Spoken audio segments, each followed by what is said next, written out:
क्योंकि बात यह है कि हम लोग तो शिव तत्व को प्राप्त हैं और हमारे अंदर आनंद की ऊर्मियां उठ रही हैं।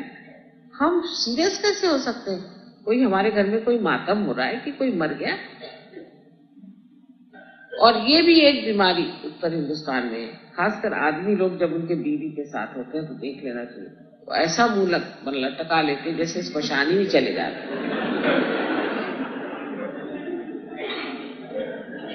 कभी मैंने इधर के आदमियों को औरतों से हंसते खेलते बोलते देखा नहीं। ज्यादातर तो कहते हैं हमारे भैया लोग जो यूपी के हैं कि जिस आदमी आगे चलता और बीवी घूंघट निकाल के 10 कदम पीछे चलता, वो बेचारी देखती चलती कि उनका चमरौधा कहाँ जा रहा है उसको।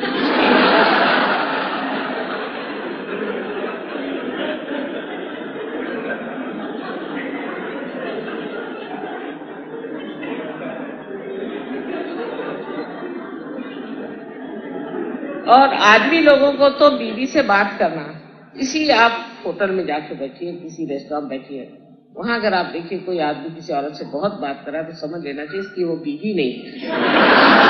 इम्पॉसिबल।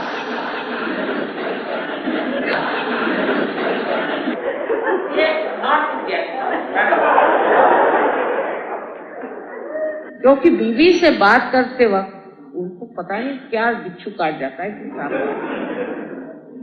और ये इतना कॉमन एक्सपीरियंस मैंने देखा है कि बीवी वो घर में आएगा, उससे बात भी नहीं करने का, ना उसे कहीं बाहर ले जाने का, उससे कोई कंपेनियनशिप नहीं। और शिव और पार्वती ये दोनों अटूट संबंध से लगे, जैसे चंद्र और चंद्रिका जैसे अटूट संबंध। किसी और के साथ उनका संबंध चल ही नहीं सकता और आनंद आ ही नहीं सकता, क्योंकि स्त्री उनकी शक्ति है और यही कार्य वो करती है जो ये चाहते हैं। इतना आपस में मधुर उनका संबंध है और किस तरह से आदान प्रदान और किस तरह से आनंद। तो आदमी जो है वो हंसता खेलता रहे, औरतें जो है वो भी हंसती खेलती रहे और आपस में बड़ा प्रेम और आनंद आता रहे। उसे कहना चाहिए ये जो है ये शिव और पार्वती का तत्व हो जाता है।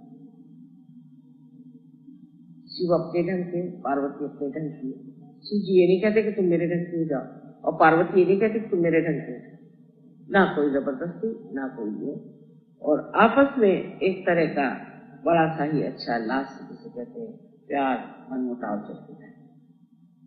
शिव तत्व से हमें ये भी समझना है कि जो विवाह हमारे अंदर होते हैं वो तभी पूर्णतया सुखी हो सकते हैं जब पुरुष और स्त्री दोनों ही अपने आनंद को प्राप्त।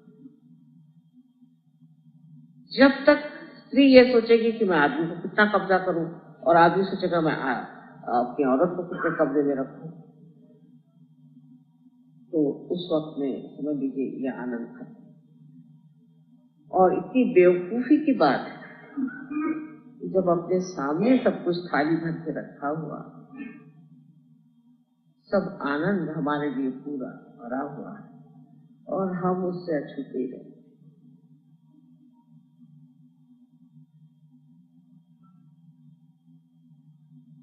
आपस में जो सहयोग आपस में मेल जोड़ है वो तो बहुत अच्छी बात है, लेकिन अपने गृहस्थी में भी किसी तरह से मेल जोड़ होना चाहिए। ना कोई स्त्री पुरुष को डोमिनेट करे, ना पुरुष स्त्री को डोमिनेट करे, सब लोग अपने अपने जगह आनंद लें। इसमें आपको ये भी है, यहाँ औरतें इसलिए भी चिढ़ती हैं आदमी से बहुत, दिल्ली में मैंने देखा उनके पति काम में बहुत व्यस्त रहे। अगर आपके अंदर शिव तत्व, आपके हृदय में शिव तत्व, इस शिव तत्व से ही आनंद मिलता है।